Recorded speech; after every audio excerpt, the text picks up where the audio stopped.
एक बुजुर्ग आदमी मर गया। यमराज लेने आए। आदमी ने यमराज से पूछा, आप मुझे स्वर्ग ले जाएंगे या नरक? यमराज बोले, दोनों में से कहीं नहीं। तुमने इस जन्म में बहुत ही अच्छे कर्म किए हैं, इसलिए मैं तुम्हें सीधे प्रभु के धाम ले जा रहा हूँ। बुजुर्ग आदमी खुश हो गया और बोला, धन्यवाद, पर मेरी आपसे एक विनती है। मैंने यहाँ धरती पर स्वर्ग नरक के बारे में बहुत सुना है, इसलिए मैं एक बार दोनों जगहों को देखना चाहता हूँ। यमराज बोले, तुम्हारे कर्म अच्छे हैं, इसलिए मैं तुम्हारी यह इच्छा पूरी करता हूँ। चलो, हम स्वर्ग और नरक के रास्ते होते हुए प्रभु के धाम चलेंगे। दोनों चल पड़े। सबसे पहले नरक आया।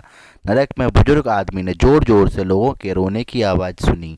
वहाँ नरक में सभी लोग दुबले पतले और बीमार दिखाई दे रहे थे। आदमी ने एक औरत से पूछा, यहाँ आप सब लोगों की ऐसी हालत क्यों है? औरत बोली, तो और कैसी हालत होगी? मरने के बाद जब से यहाँ आए हैं, हमने एक भी दिन खाना नहीं खाया। भूख से हमारी आत्माएं तड़प रही हैं।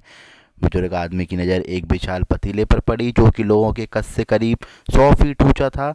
उस पतीले के ऊपर एक विशाल चम्मच लटका हुआ था। पतीले में से बहुत ही शानदार खुशबू आ रही थी। बुजुर्ग आदमी ने उस औरत से पूछा, इस पतीले में क्या है? औरत मायूस होकर बोली, ये पतीला बहुत ही स्वादिष्ट खीर से हर समय भरा रहता है। बुजुर्ग आदमी ने हैरानी से पूछा, इसमें खीर है? तो आप लोग पेट भर के ये खीर क्यों नहीं खाते? भूख से क्यों तड़प रहे हैं? औरत रो रो कर बोलने लगी, कैसे खाएं? ये पतीला 100 फीट ऊंचा है, हम में से कोई भी उस पतीले तक नहीं पहुंच पाता। यह सुन बुजुर्ग आदमी को उन पर तरस आ गया। सोचने लगा, बेचारा खीर का पतीला होते हुए भी भूख से बेहाल है। शायद ईश्वर ने इन्हें यही दंड दिया है। अब यमराज बुजुर्ग आदमी से बोले, चलो, हमें देर हो रही है। दोनों चल पड़े। कुछ देर चलने पर स्वर्ग आया। वहाँ पर बुजुर्ग आदमी को सबके हंसने और खिलखिलाने की आवाज़ सुनाई दी। सब लोग बहुत खुश दिखाई दे रहे थे। उनको खुश देखकर बुजुर्ग आदमी भी खुश हुआ।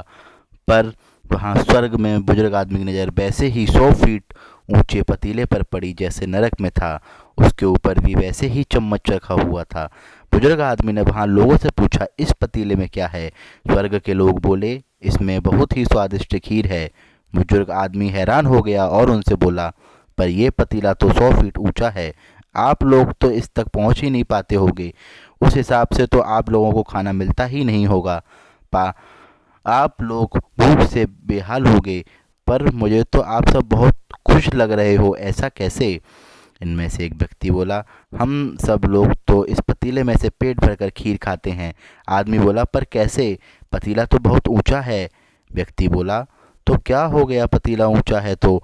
यहाँ पर कितने सारे पेड़ हैं, हमने इन पेड़ों की लकड़ी ली और उसको काटा, एक विशाल सीढ़ी का निर्माण किया और लकड़ी के सीढ़ी के सहारे हम पतीले तक पहुँचते हैं और सब मिलकर खीर का आनंद लेते हैं। बुजुर्ग आदमी यमराज की तरफ देखने लगा।